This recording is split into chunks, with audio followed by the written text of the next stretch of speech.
She watch on my Instagram, all on my Twitter page. Retweet, duck face on me. She on her timeline, she lurk on her Instagram, taking pictures, all on her Twitter them page. pretty lips. Duck face on me. She on my timeline, she my timeline, my Instagram, my Instagram, my Twitter page, my Twitter page. Duck face on me. Her timeline, her Instagram, her Instagram, her Twitter page, her Twitter page. Duck face on me. On my timeline, my Instagram, my Instagram, my Twitter page, my Twitter page. Duck face on me. On her timeline.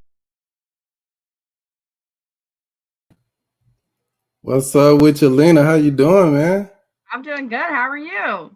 Doing good, man. Shoot, be messing up on the intro sometime. Then, I'm old, dude. I'm getting old. I'm up here. First of all, people didn't catch it, but I'm gonna let y'all know. This is season 3, not season 2, and I played season 2 intro. Not only that, I didn't have us prepared on here. Stop making me nervous, Lena. That's all I gotta say. To stop making me nervous. Can you hear me? How am I making you nervous? Just being you. Well, I mean, so then that should be a good thing then. I guess so. Well, shoot. Let's get this thing cracking, man. This is the Man versus Woman show, and I'm one of your hosts, the boy Suave. And I'm your girl, Lena Love. And here we have our Twitters right here, man. Mine is at Climax with a K, Suave Polo, and Lena is at _ Lena Love 18. Man, shout out to the chat, man. What's up, Leah? What's up, Windstar? What's up, Chariot Man Gaming? Today we have another guest on the show, man. We've been very consistent on having the guests on here, man. Very consistent. So I'm so happy about that. This man right here, we're finna bring to the stage. He is new to the Man versus Woman show. This guy right here is funny as heck. I hope y'all get to know him like I get to know him, because he's a great guy, man. One of the nicest guys I know. SPG, what's going on? What is up, Suave and Lena? How are you both doing tonight? Doing Hey, doing good. How are you? Man, I am hanging in there. And this is Man versus Woman. I think I've met a woman before. I think I'll be all right at this. Yeah, man. What up, G Million? Ooh, G Millie. G Millionaire in the building. So, dude, we got a few things to talk about. I'm so happy you're on the show, man. Be on the lookout for our Man Cave show on Thursday, which is tomorrow. And we're gonna keep it going. We're gonna do Thursday and Friday this week. So that's an announcement for the future. So, bro, getting to know you, love working with you on the show. I know you're a good guy. I want the people out there to know you're a good guy. I want them to know other things about you that I know about you.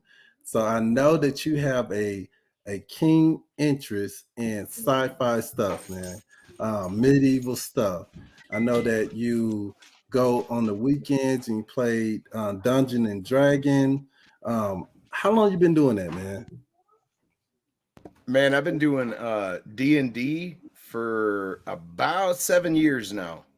It was around when I was a kid as well. My cousins were older and they played D&D, and I sat in and watched them play. But I wasn't around all the time. So when I'd show up, oh, let me play, they go, that's going to take too long. You can watch, because you have to roll up a character. And plus, I was a snot-nosed kid, didn't know how to play anyway. But yeah, man, it's been with me a long time. But I just recently started playing about 7 years ago. So that's what got you interested in it? Like your family, seeing your cousins and stuff playing it, and you looking at it like, man, it looked fun. So I'm gonna go in and start playing. Yeah, I mean, my cousins were very artistic, man. They could sit and draw like a battle scene. I can't even. I can draw a stick figure with breasts. That's it, and they're not even anatomically correct. It's a bad stick figure drawing. That's what I'm getting at. But they could draw a whole battle scene, man. And the thing that got me interested in D&D was the storytelling. So like I was able to sit in and they could tell a story that I could build in my mind, almost like how, you know, you read a book and you can visualize that book. Very much the same way. And the storytelling element really got me interested in D&D. Because basically that's all it is. It's just someone's telling an intricate story and you're a character going on the adventure, but you get to interact with all the objects that they tell you about and decide what you do with them. And it can be chaotic, but it's a lot of fun. It's a lot of fun. Man. Let me tell you, I always, like, when I was younger, I wanted to be into it. But then what pulled me away from it, you know, that whole wave of Pokemon coming in, man, when we was younger, and it just burnt me out, man. I was like, nah, you got first it was just regular Pokemon, and then it was Pokemon Red and Blue, then it was Pokemon Diamond and Sapphire. I was like, then Silver and Gold. It's too much. That's too much for me. Too much for me. So I couldn't keep up with all that, man. So Jeff loves Pokemon. Who? Jeff. Oh, really? Yeah. I never knew that. We got to It's get phrased Jeff on the slightly show, different, but yeah, he loves Pokemon. He does. Okay. Pokemon. My brother and I used to play Pokemon at school when we were in elementary school. We used to play in the morning before we had to like go to our classrooms, and then we used to play in lunch with our friends at the table. Oh, wow. And then we also did stuff like Bakugan when that came out, or like Yu-Gi-Oh when that came out, and all that. I've never been good at keeping up with the trends. No. Well, you said you're an old man. I'm an old man too. So I feel you there, Suave. Well, I shave my face so I look younger right now, but that's true. I can do that too. If I shaved, y'all wouldn't even recognize me. Baby face. And I would love to see that, bro. So what do you think about, now I know you into Star Trek and Star Wars. Dude, now, I'm just a nerd, man. I'm into everything. Marvel, DC, Star Wars, Star Trek, sci-fi, man. I'm into all that stuff, dude. What about what's that movie that came out? Dune? Did you see that? Oh yeah. Dune. Yep. I like that one, man. They're supposed to be coming out with the next part here soon. That dude said Yu-Gi-Oh. Boy, that's another good one. Yu-Gi-Oh. Dude, I feel like those games were replacing games like chess and checkers. You know what I'm saying? Mm-hmm. It's like you can go to, like you said, on a weekend and get with a group of people and play those games. And there's even clubs and all conventions and all that stuff, man. Oh yeah, there's even like what was mentioned earlier, LARPing, which is like where you dress up and act out stuff, and you like interact. Yeah. So when somebody says, "Hey man, I got with the boys and we played D&D over the window or over the weekend," that doesn't mean I'm dressed like a wizard sitting at the table with my hat, you know, like casting spells and stuff. That's not how it works. But I imagine some people do it that way. But that's not how we do it. Yeah. Let me ask you this though. Have you ever been? There's a place up here in Dallas, and I'm pretty sure they have different locations all the way around the world. But there's a place called Medieval Times. I've never been, but have you ever been? I have never been, but I hear that there's awesome jousting, there's some sword fighting, and you might even end up with a giant turkey leg. Yeah. I've heard such things. Yeah, man. I think that'll be a good spot to go visit, man. If you're into that type of thing, do they have one up there in North Dakota where you at? I'm sure they do. They have one in driving distance. I'm sure of it. Okay. It would probably be a heck of a good time too. Mm-hmm. Do you think you can ever see yourself doing that? Like you physically going out and doing that? Oh no, I think my horse riding days and all that stuff are over. So I probably wouldn't be doing any jousting or sword fighting or any of that. But I'd watch. Some of those guys are very talented. I don't know if you've ever watched the actual talented people that study sword or whatever. Mm-hmm. There's a term for it. I'm not remembering it, but it's cool. See, I've always wanted to like go to a Renaissance fair, but yeah. Now the closest thing say the closest thing we went to was it was almost like a Renaissance fair, but it was more like an 1800s fair. Like they had the blacksmith and everybody was in period clothing and stuff, but it wasn't really like a big fair going on though. But it was pretty interesting though. They showed us how they would work with their steel and all that. So let me ask you this, cause I know you're a gamer, and I'm gonna talk not too much about gaming, but I did want to ask you this. Have you ever been to Comic-Con? Is it Comic-Con? Comic-Con? No. Yeah. Dude, Yeah, that's it'd be a hell of a good time. It'd be a hell of a good time, man. You know, now that would be the only place. That would be the only place you catch me dressing up. Probably would be a Comic-Con or something, but I'm not artsy, so I couldn't even make an outfit. Huh? What would you dress up as? Oh, geez. Probably Fred or Jason from Friday the 13th. Nice. Okay. Yeah. Just so I could have my face covered most of the day. Dude, I probably want to go as like I don't know, man. I don't know, because I would want to go as Ken from, like, you know, Street Fighter.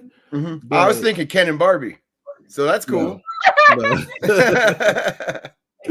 But it's that's like, better. You know, it's better, you know. I don't know, man. Like I would much rather go as a black character because I'm a black guy. Maybe Spawn. You know what I'm saying? Now that would be a good character. Spawn is dope as hell, man. I would go as Spawn. My dad's dude when I was growing up. That was the first game he got me for the Super Nintendo. Oh, really? Yeah. Yeah, the beat 'em up or whatever. You pardon me. I think either Spawn. I would dress up as Spawn, or either Spawn would be dope. Snake Eyes from G.I. Joe, because nobody knows his nationality. Hey, nobody knows. I think you could pull off Black Panther too, man. I'm just saying. But I think I wouldn't want to dress up as Black Panther though. You know what I'm saying? I wouldn't want to dress. He is one of my favorite characters. He is. I think you'd be so is Batman, but I wouldn't want to go to dressed up as Batman or Black Panther for these reasons. I feel like you got the shoulders, man. You could be any of them. I could, but bro, let's be real. At Comic-Con, there'll be so many Batman, so many Black Panthers, bro.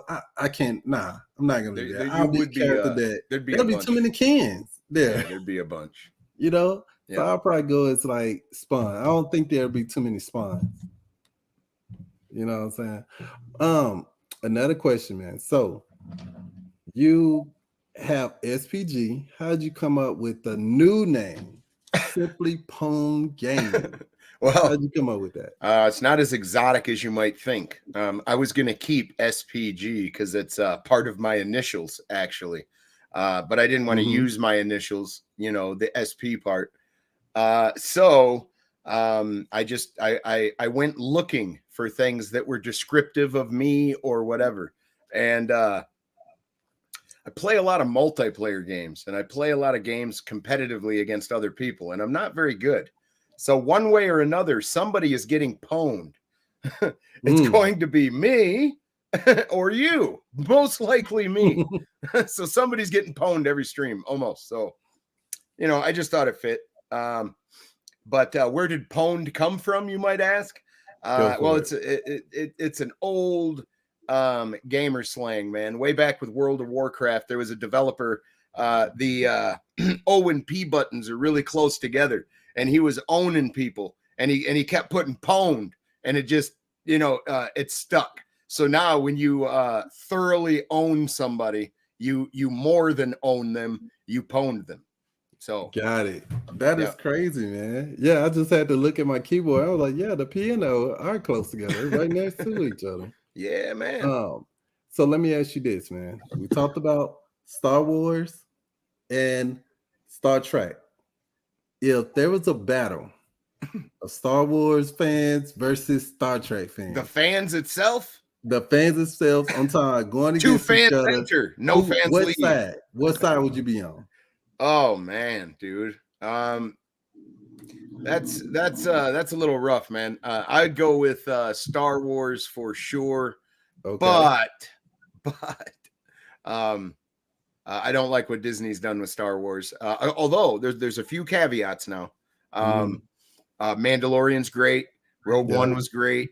Yeah. Andor is great. Yeah. But Boba Fett. I think the Boba Fett was good. yeah, Boba Fett was decent. I did not like The Last Jedi. I did not like The Rise of Skywalker. Which, if you put it with all the movies as a whole, then I don't like the first one either, The Force Awakens. So I don't like the Disney stuff. That's the first one when they introduced Rey. Yes. Dude, Yeah, I The don't Force like. Awakens. Look, and I'm a Star Wars fan, but the new movies from the time they introduced Rey all the way out, didn't like any of them. I mean, did not like any of them, man. Nothing made sense. They started getting away from the storyline, and it was just bad directing, man. What Disney needed to do, they did for me. They need me to like the new characters just enough to watch the next movie, and get me excited for what's to come. They did that with the first movie, and then the next movie took a giant shit on my childhood. It really did. It really did. But anyway, yeah, I would say Star Wars, but I don't like what Disney's done. But Star Trek is amazing as well. But there's new Star Trek now, and a lot of people don't like the new Star Trek either, because it's not like the old Star Trek. I think people just don't like change. They don't like change. Like, well, I'll tell you what people don't like. They don't like their lore being broken. That's what they don't like. Like, you can't pick up and write a 10th book in Harry Potter and make well, that analogy isn't going to work because he died in the a certain book. But anyway, you couldn't. Yeah, that analogy isn't going to work. I won't give it. Okay, I won't give it. Go ahead, Swaff. What you was going to say, Lena? I think Lena was about to ask you something. No, I was going to say what you said about change. I mean, people do take change pretty hard, but sometimes change is good and sometimes it's not. But in the case with older things of like Star Trek and Star Wars, I feel like they would have to be careful, right? Because they don't want to turn away, viewers and I mean, there's favoritize those movies and shows and things like that for years upon years. So it's kind of like they step on toes a little bit, but they still find ways to still keep them attractive to what they have. Yeah, and they do change stuff too. Like, but as an example, like Star Trek is about cooperation and being nonviolent, finding the nonviolent solution. Do you know what I mean? And the new Star Trek isn't like that. Like, they've dropped some of those tropes, and a lot of people feel like the world was abandoned in a certain way because now you're shooting everybody and you've got high action, and it was always about a diplomatic solution, and they've just changed certain stuff. So I think they made it Star Wars, they made it too politics, like, what I'm saying? It got too much involved in politics. I'm like, man, I get it, but this is a war. This is a war, guys.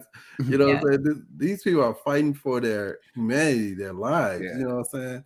It's Star Wars, not Star Vacation. Star Wars, not Stars presidential. You know what I'm saying? Like, nobody, we don't need that.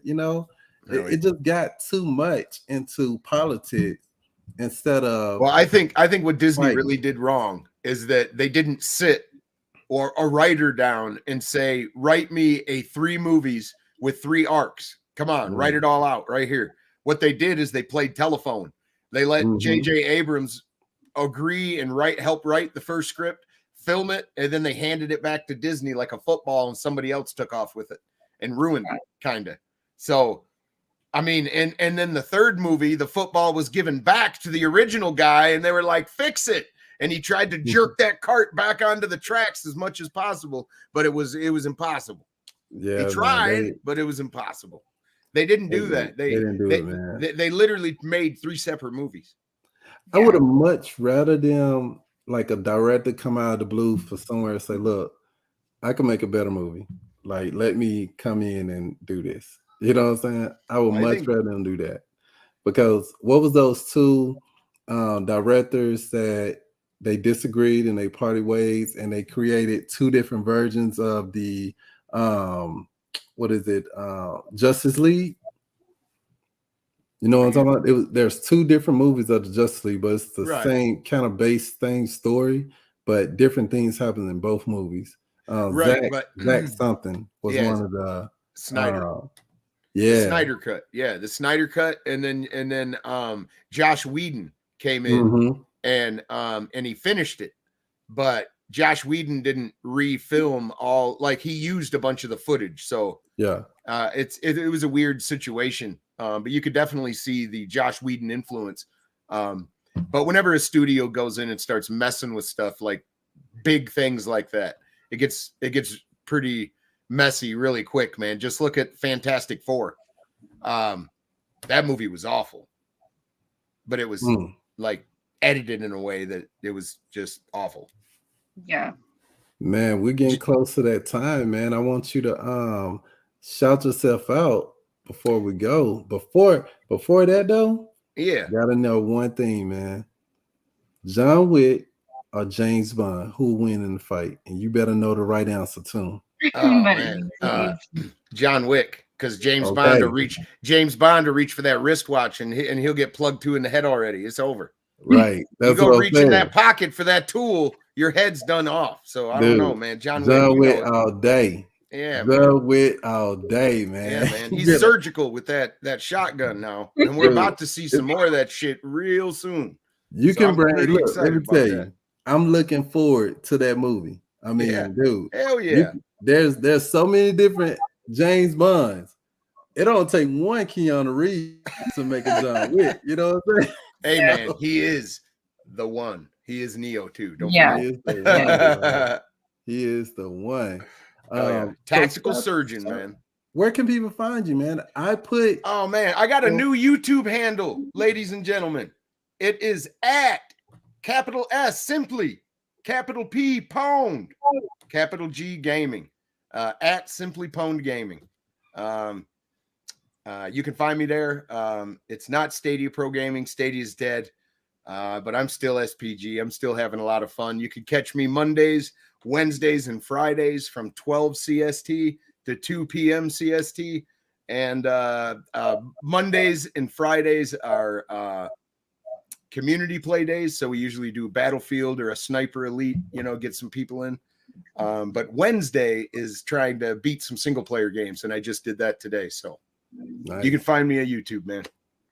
Nice. And I have his, for everybody who's watching this, I have his YouTube subscription down at the bottom on the link. Check the link on there. And also, man, check this video out on the all your podcasting, streaming apps and stuff. Catch those episodes. By the way, anybody that goes to my channel and subscribes and happens to ding my dong gets a shout out on my channel. Nice. Dude, I'm gonna unsubscribe and subscribe again so I can get that shout out. You know, I'm trying to get that shout out, bro. Ding that dong, man. Come on. Ding that dong. Well, look, guys, this has been a great episode of Man versus Woman. Thank you all out there in the chat, man. Lena, we have come a long way, man. We're gonna keep this ball going, man. You'll see Suave tomorrow on the Man Cave at the Climax tomorrow, man, around 4 o'clock Central Time. So I hope y'all enjoyed this. We out of this thing, man.